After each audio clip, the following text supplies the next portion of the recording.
एकनाथ शिंदे ने पूरा जोर लगा दिया है, नए पुराने सारे वादे बीजेपी को याद दिला दिए हैं, लेकिन 132 सीटें जीतने वाली बीजेपी 57 सीट वाली शिंदे के सामने झुक जाएगी कहीं से कहीं तक ये संभव नहीं।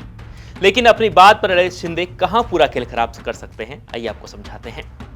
बीजेपी की ओर से तो देवेंद्र फडणवीस का नाम लगभग तय है, लेकिन शिवसेना ने दावा किया है कि महायुति में सीट शेयरिंग के वक्त शिवसेना को ही सीएम पद दिए जाने का आश्वासन मिला था। यानी शिंदे से कहा गया था कि आप साथ दो, जीतने के बाद आपको ही सीएम बनाया जाएगा। लेकिन इन दावों के बीच चुनावों के दौरान बीजेपी ने संकेत तो दे ही दिया था कि जो ज्यादा सीटें जीत कर आएगा उसी का सीएम होगा।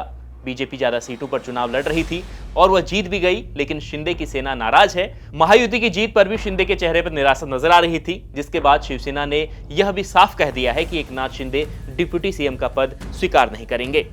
अब हर नेता देवेंद्र फडणवीस जैसा तो नहीं होता, सीएम रहने के बाद भी किसी दूसरे सीएम के नीचे काम कर लें, तभी एकनाथ शिंदे बिल्कुल भी कॉम्प्रोमाइज करने के लिए तैयार नहीं हो रहे हैं।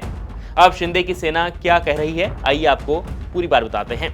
तो शिवसेना नेता संजय शिरवाट का कहना है कि एकनाथ शिंदे के नाम पर विधानसभा चुनाव लड़ा गया था और वे मुख्यमंत्री के रूप में वापसी के हकदार हैं, वो उप मुख्यमंत्री का पद स्वीकार नहीं करेंगे।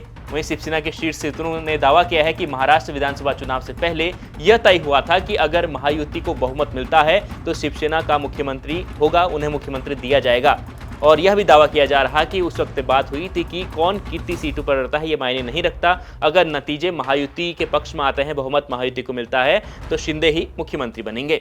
लेकिन फिलहाल शिंदे सीएम की ओर तो बढ़ते हुए नहीं दिखाई दे रहे हैं, वो प्रेस कॉन्फ्रेंस कर रहे हैं।